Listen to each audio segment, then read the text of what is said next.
கொஞ்ச நேரத்துக்கு முன்னாடி உங்களுக்கு போக மாட்டேன். பெர்ஃபார்மன்ஸ் உண்டா கமல் சார்? வெக்கமெல்லாம் கொள்ளி வேற வைக்க வந்திருக்கீங்க. நீங்க கொள்ளி வச்ச சத்தியமா இந்த கட்ட வேண்டாம். போங்க. இனி எவனாவது கவர்மெண்ட் ஆபீஸ்ல லஞ்சம் வாய திறந்தா குத்துவேன். லஞ்சம் கொடுக்கலன்னு வேலையை தாழ்ந்த பண்ணாலும் குத்துவேன்.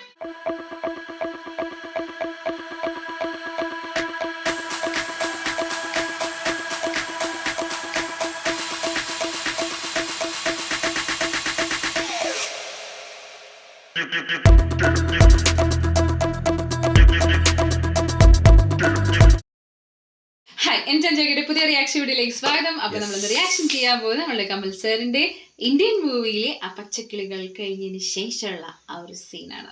നമുക്ക് നേരെ ആ സീനിലോട്ട് പോവാം. റെഡിയാ?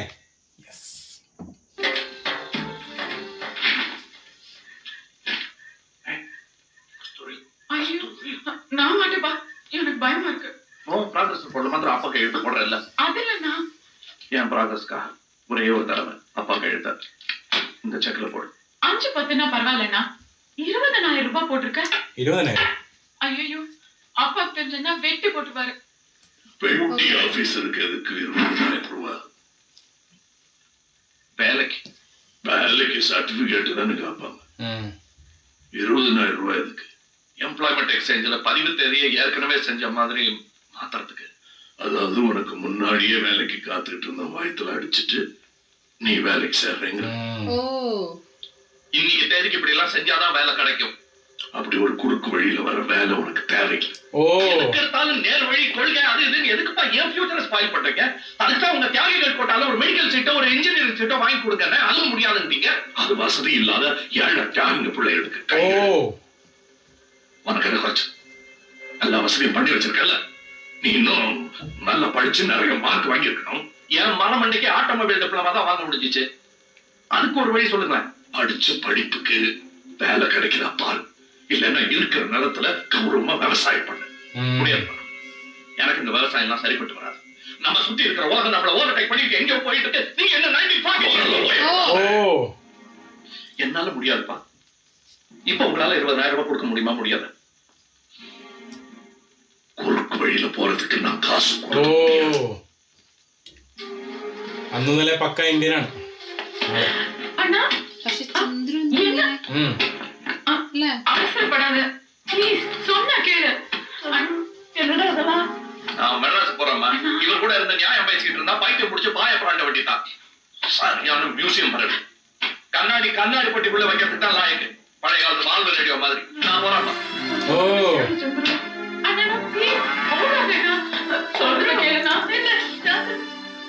நான் சொல்றத நீ கேட்கறியா? நீ இங்க இருக்காரு எவனையாவது எடுத்துட்டு ஓடி இல்லன்னா குறுக்கு வழியிலேயே போகாத நல்ல மாப்பிள்ளை தேடுறேன்னு ஒண்ணு இந்த வயசு 60 இங்கேயே வச்சிருப்பாங்க.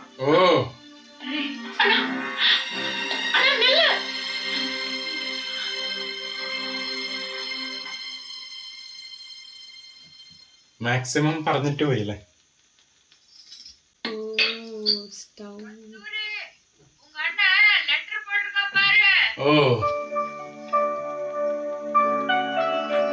പക്ഷെ ബ്രദറിനെ ഭയങ്കര ഇഷ്ടാണ് അല്ലേ?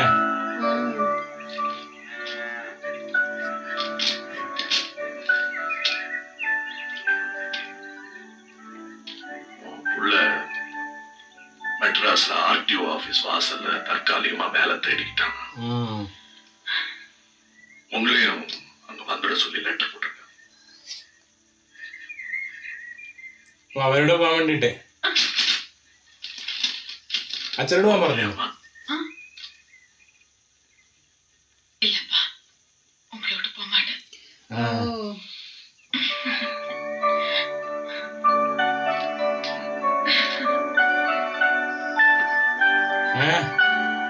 അവിടെ തുറന്നിട്ടേക്കല്ലേ? അയ്യോ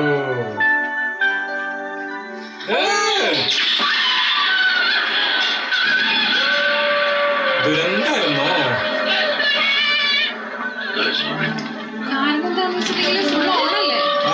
ഞാനത് ഇതാക്കില്ല കേട്ടോ. ആ ഷോട്ട് പോലെ ഉണ്ടായിരുന്നു നേരെ.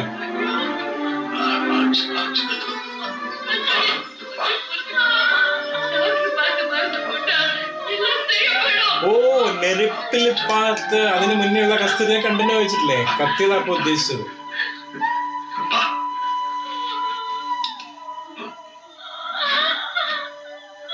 இது போலீஸ் கேஸுங்க. இப்படியே நேரா போனீங்கன்னா தெருக்குடியில் ஒரு போலீஸ் ஸ்டேஷன் இருக்கு. அங்க போய் ஒரு எஃப்ஐஆர் பதிவு பண்ணுங்க. அப்படி இல்லைன்னா அங்கே ஒரு நம்பர் வாங்கிட்டு வந்தாலும் சரி.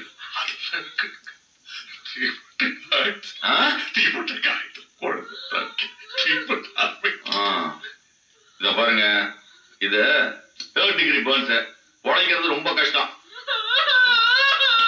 இத பாருங்கம்மா, இது ஆக்சிடென்ட் கேஸா சூசைட் கேஸா எங்களுக்கு எப்படி தெரியும்? நான் சொல்றது புரியலீங்களா? போய் ஒரு எஃப்ஐஆர் நம்பர் வாங்கிட்டு வாங்க, இல்லன்னா போலீஸ் எங்களை வாட்டி எடுத்துரும். ஐயா, விவரம் புரியாத ஆளா இருப்பார் போல இருக்கு. ராமலிங்கம், எடுத்து சொல்லுப்பா.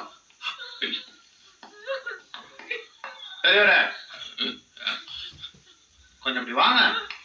ஒரே போட்டா இன்னும் கல்யாணம் கூட ஆகல போல இருக்க. பாவம், இந்த நேரத்துல போலீஸ் கேஸ் எங்க போவீங்க? பேசாம 500 ரூபாய் அழிச்சிருங்க, கச்சிதமா முடிச்சிருவாரு டாக்டர். எதுக்குங்க 500 ரூபாய்? எதுக்கு 500 ரூபாயா? எந்த உலகத்துல இருக்கீங்க பெரியவரே? 5 லட்சம் ரூபாய் கொடுத்து சீட்டு வாங்கி டாக்டரா இருக்காருல்ல, அதெல்லாம் திருப்பி எடுக்க வேணாமா? அதுதான் கவர்மெண்ட்ல சம்பளம் கொடுக்குறாங்க தம்பி. சரிதான் பெரியவரே. விடுப்பா, விவகாரம் முடிச்சாலும் எதுக்கு எதுக்கெல்லாம் கிடக்கு. ஐயா பெரியவரே, போலீஸ் ஸ்டேஷன்ல போய் எஃப்ஐஆர் பதிவு பண்ணுவாங்க. அடுத்த நிமிஷம் போய் கவனிக்கிறேன். സൂയിസൈഡ് കേസ് கொஞ்ச நேரத்துக்கு முன்னாடி உங்களை விட்டு போக மாட்டேன். ഓ, പക്ഷെ പെർഫോമൻസ് ഉണ്ടോ കമൽ സാറിന്റെ?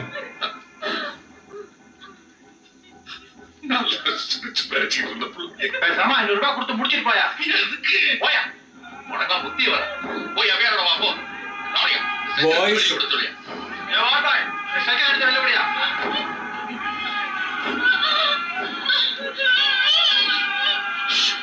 ഓഫ്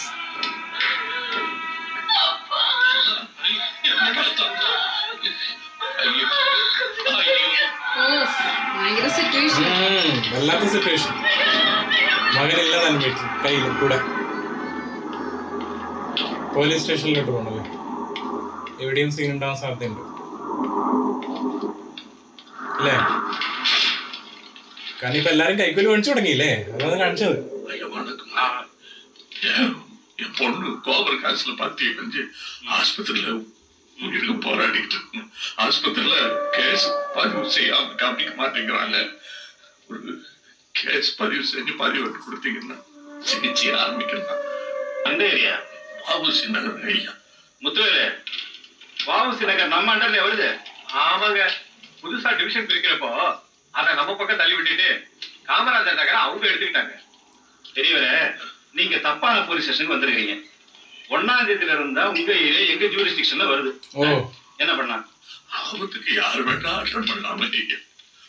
ஐயா கொஞ்சம் தயவு செய்யுங்க ஐயா. அப்ப ஒண்ணு செய்யுங்க, நீங்க விஏஓ கிட்ட இருந்து ஒரு லெட்டர் வாங்கிட்டு வந்துருங்க.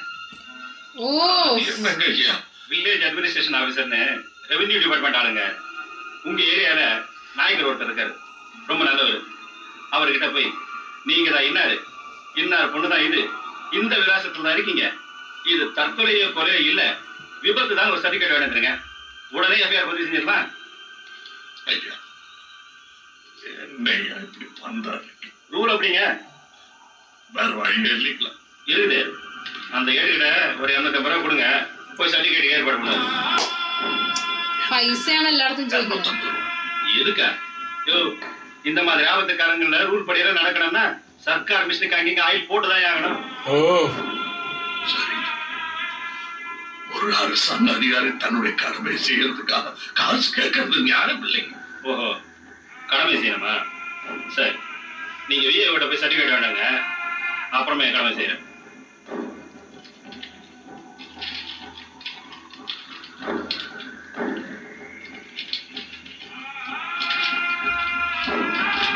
ഓഫ്.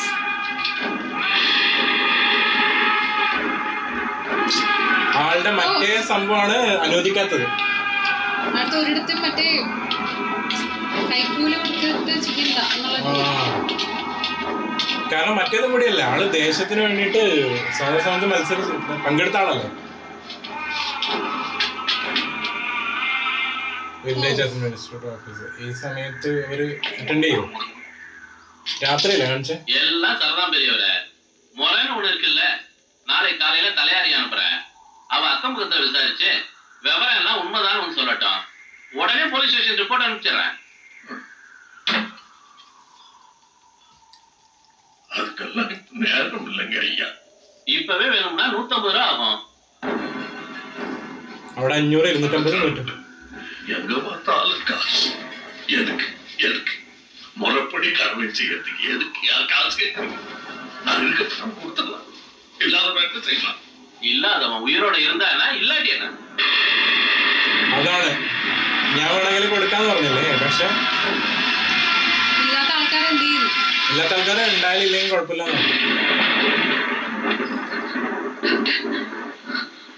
அவரையும் காணும். இத வடைய வேணும் வச்சுக்கோங்க. என் பொண்ணை காப்பாத்துங்க டாக்டர். எதுமா நான் சேட்டு கடையை வச்சிருக்கேன். வேண்டாமா, உன் புருஷன் ரொம்ப நியாயம் பேசுறாரு. எங்கேயாவது கம்ப்ளைண்ட் கொடுத்தாருன்னா என் வேலை போயிடும். அவர் மேல உள்ள கோவத்தை என் பொண்ணு உயிர் மேல காட்டிடாதீங்க டாக்டர். உயிருக்கு பார்த்தா நாங்க தொழில் செய்ய முடியாது. ഇതല്ല ഡോക്ടർ. 100 உயிர் வரும் போகும். எல்லாம் அந்த ஆள் பார்க்கலாம். ഓ സെയിം ഡോക്ടറാണ് പിടിച്ചോണ്ടേ. டாக்டர் ஏமா உன் பொண்ணா அது? வெட்ட வெளியில ஒட்டு துணி கூட இல்லாம மழையில நனைஞ்சிட்டு இருக்கு பாரு. ഓ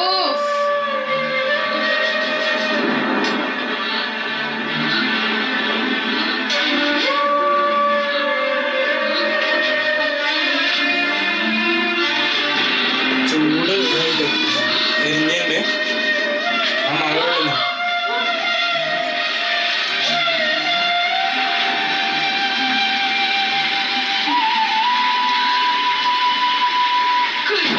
ഓ കഴിച്ചില്ല.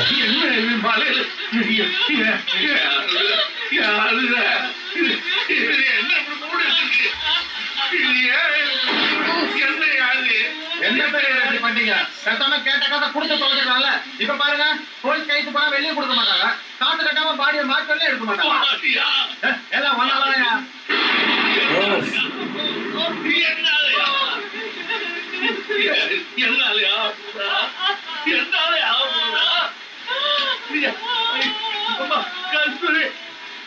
அம்மா நாளையாடா என்னாலையாடா?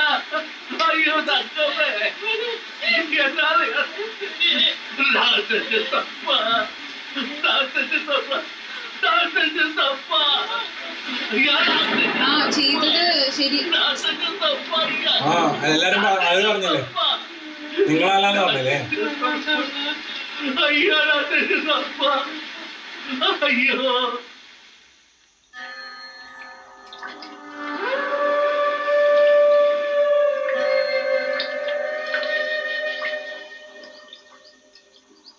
ബ്രദർ വരില്ല ഇപ്പൊ. വരാൻ സാധ്യത. ചിലപ്പോ അവരവിടെ ഉണ്ടായിരുന്നെങ്കിൽ പ്രശ്നം. കാരണം ബ്രദർ കുറച്ചും കൂടി മറ്റേ രീതിയിൽ ചിന്തിക്കുന്ന ആളല്ലേ. என்ன உரிமை இருக்கு உங்களுக்கு கொண்டு வைக்க? அநியாயமா இப்படி கொண்டுட்டீங்களே. பிச்சை காசு 500 ரூபாய் விட்டு இருந்தா உயிராவது மிச்சப்பட்டு. அப்படி என்ன பிடிவாதம் உங்களுக்கு? நேர்மை நியாயம் அது இதுன்னு பேசி என் வாழ்க்கையில தான் மண் அள்ளி போட்டீங்க. போதுமா? இப்ப இவளையும் மண்ணோட மண்ண ஆக்கிட்டீங்க. வெக்கமெல்லாம் கொள்ளி வேற வைக்க வந்திருக்கீங்க. நீங்க கொள்ளி வச்ச சத்தியமா இந்த கட்ட வேகம் போங்க. அந்த கிழவி ஏன் விட்டு வச்சிருக்கீங்க? அதையும் தூக்கி எங்கேயாவது கொடுத்துட்டு உங்க துருப்பிடிச்ச கொள்கையை கட்டிட்டு மாறுறீங்களே. போங்கப்பா போங்க.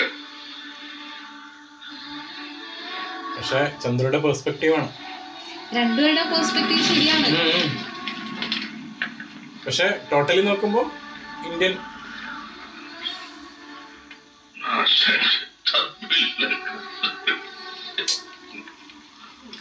അവിടെയാണ് സേനാപതിയിലേക്ക് വരുന്നത്. എല്ലാരും ഏകദേശം പുറത്താക്കിയ പോലെ ആയിക്കോളല്ലേ. അതാണ് സംഭവം. നിങ്ങളാണ് തെറ്റുകാരെന്ന് പറഞ്ഞിട്ട്.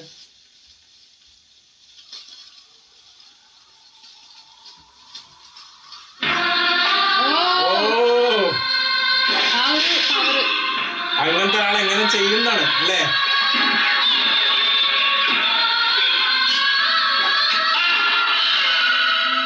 அன்னைக்கு போராடி வெள்ளக்காரர் கடையெல்லாம் புடுங்கி கப்பலையத்தை அனுப்பிச்சு வச்சுட்டோம்.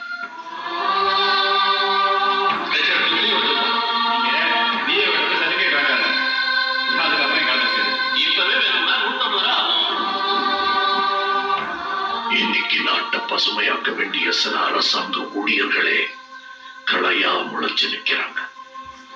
இந்த நாட்டை திருத்தணும்னா களை விடுங்கணும். ನ್ಯಾಯಂ ವೈಷ್ಣವ ಜನತು ಸಾರೇ ಜನ ಸೇಂಚ சுதந்திர தனிக்கு விட்டாய் ஜெயிந்து இதெல்லாம் உதவலாம். நமக்கு ஒரே ஆயுதம் பயம், தண்டன பயம், மரண பயம். இதுதான் இப்ப தேவை.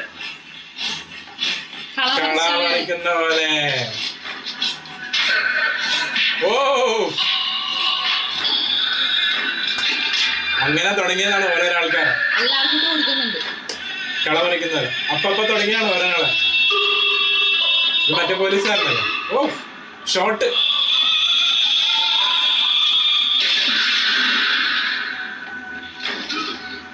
டாக்டர் இந்த நீ மட்டும் மிலிட்டரிக்கு போய் தப்பிச்சுட்ட. இன்னைக்கு மாட்டிட்டேன். ஓ இது தப்புதான், ஒத்துக்கிறேன். ஏதோ அபராதம், சஸ்பெண்ட், 1 வருஷம் ஜெயில் தண்டனை பரவாயில்ல. இப்படி குத்தி கொலை பண்ண குத்தமா? 1 വർഷം ജയിലിട്ടാ തിരിച്ചു വരില്ലേ? நீ செஞ்சது சாதாரண குத்தம் இல்ல, தேச துரோகம். நீ ஒருத்த வாங்குறதுனால உனக்கு கீழே இருக்கிற அத்தனை பேரும் வாங்க. இப்படித்தான் பொதுப்பணித்துறை, போக்குவரத்து துறை, நிதி, மின்சாரம், உணவு, சுகாதாரம், கல்வி, காவல், தொழில் எல்லா துறையிலையும் வாங்கி வாங்கி நாட்டை விடாம கெடுத்து கூட்டிட்டவராக இருக்கீங்க. நல்ல காத்து இல்ல, நல்ல பொருள் இல்ல, நல்ல சாப்பாடு இல்ல, ஏகப்பட்ட இயற்கை வளங்கள் இருந்து இந்த நாடு பிச்சைக்காரனாவே இருக்கு. ஒவ்வொரு இந்தியனும் கடனாளியான தான் பிச்சம். பக்கத்துல இருக்கிற குட்டி குட்டி தீவெல்லாம் பெரிய பெரிய நாடா வளர்ந்துருக்கீங்க. எப்படி அங்கெல்லாம் லஞ்சம் இல்ல? இருக்கு இருக்கு. அங்கெல்லாம் கடமையை மீறதுக்கு தாண்டா லஞ்சம். இங்க கடமையை செய்யறதுக்கு லஞ்சம். ரேஷன் கார்டுக்கு லஞ்சம், பிள்ளைங்களை ஸ்கூல்ல சேர்க்க லஞ்சம், ரயில்வே டிக்கெட்டுக்கு லஞ்சம், விவசாயிக்கு கடன் கொடுக்க லஞ்சம், பரப்புல இருந்து இறப்பு வரைக்கும், பசவாசத்துல இருந்து சுடுகாடு வரைக்கும் லஞ்சம் லஞ்சம் லஞ்சம் லஞ்சம். தேசிய ஒருமைப்பாடுங்கிறது இந்த நாட்டுல லஞ்சத்துல மட்டும்தான் இருக்கு. சின்ன சின்ன லஞ்சம் தானே பரவாயில்ல, எல்லாரும் கொடுக்குறாங்க. எல்லாருமே அலட்சியமா இருக்காங்க. நம்ம கண்ணுக்கே தெரியாம புத்து நோய் மாதிரி இந்த லஞ்சம் பரவி நாட்டையே அழிச்சிட்டு.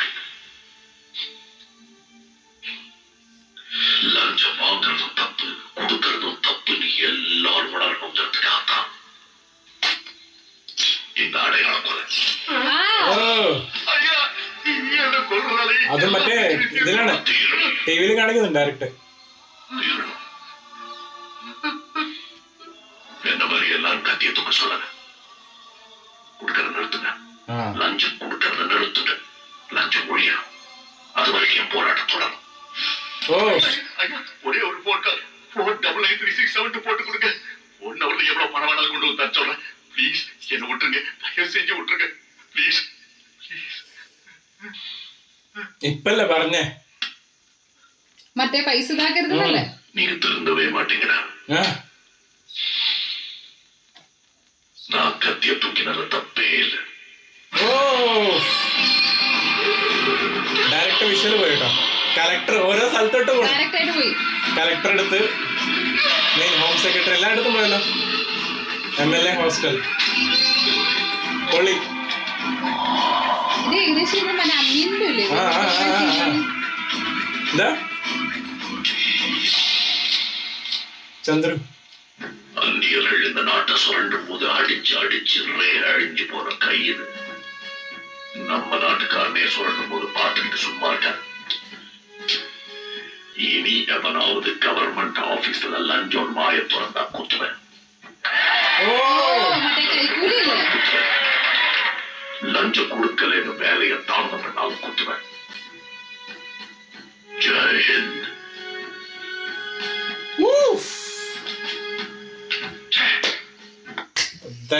സീനല്ലേ തരിച്ചു കളഞ്ഞ ആ സീൻ. എന്താ പറയാ, ചില സീനൊക്കെ എന്താ പറയാ, അതായത് ഒരേ സമയം ഇമോഷനും ഉണ്ട്, അവസാനം തൊട്ടെത്തുമ്പോ ഗൂസ് ബംസും ഉണ്ട്, എല്ലാം കൊണ്ട് നിറഞ്ഞിട്ടുള്ള ഒരു ഗംഭീര സീനല്ലേ. സെക്കൻഡ് ഫ്ലാഷ് ബാക്ക് എന്ന് പറയുന്ന സംഭവം ആ ഒരു പച്ചക്കിളികൾ സോങ്ങിൽ തുടങ്ങിയിട്ട് ഇപ്പൊ ആ ഒരു ഇൻസിഡന്റ് ശരിക്കും ആ ഒരു ദുരന്തം, ഞാൻ വിചാരിച്ചു ദുരന്തം നടക്കൂലെന്ന് വിചാരിച്ചു. കാരണം എന്താ അറിയോ, കാരണം സർക്കാർ സംഭവത്തിലൊക്കെ പോയപ്പോ ഞാൻ വിചാരിച്ചു ചിലപ്പോൾ വേറെ എന്തെങ്കിലും അവരെന്തെങ്കിലും ചെയ്തതാണോ എന്തെങ്കിലും വിചാരിച്ചു. പക്ഷെ സംഭവം എന്താന്ന് വെച്ചിട്ടുണ്ടെങ്കിൽ അതൊക്കെ കണക്ട് ചെയ്യുന്ന ഒരു വലിയൊരു കാര്യം വേണ്ടേ. അതായത് ആ ദുരന്തം നടന്നതിന് ശേഷം അവര് സഹായിക്കാത്തൊരു സ്ഥലത്താണ് ശരിക്കും ഇത്രയും സംഭവങ്ങൾ നടന്നത്. അപ്പൊ ഇന്ത്യന്റെ പോയിന്റ് ഓഫ് വ്യൂല് പറയുന്നത് എന്താന്ന് വെച്ചിട്ടുണ്ടെങ്കിൽ ഞാൻ പൈസ തരാം, പക്ഷെ വേറെ ആളുകൾക്ക് ഇതുപോലത്തെ ഒരു സിറ്റുവേഷൻ വന്നിട്ടുണ്ടെങ്കിൽ അവർക്ക് എല്ലാവർക്കും തരാൻ പറ്റും.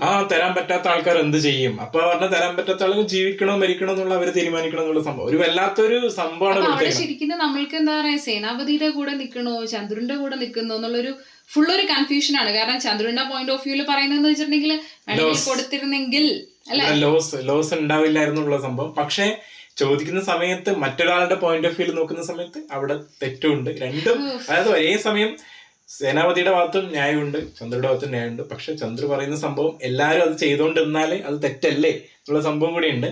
എന്തായാലും ഇന്ത്യന്റെ പോയിന്റ് ഓഫ് വ്യൂ ആണ് അവസാനം ആ ഒരു ശരി വെക്കുന്നത് സംഭവം അല്ലെ. അതുകൊണ്ട് എന്താ പറയാ എല്ലാവരും അറിഞ്ഞു. ഇത്ര നാളെന്ന് വെച്ചിട്ടുണ്ടെങ്കിൽ ഒരു മറയ്ക്കുള്ളിലായിരുന്നു, പക്ഷെ ഇപ്പൊ അങ്ങനെയല്ല, ഓപ്പൺ ആയി.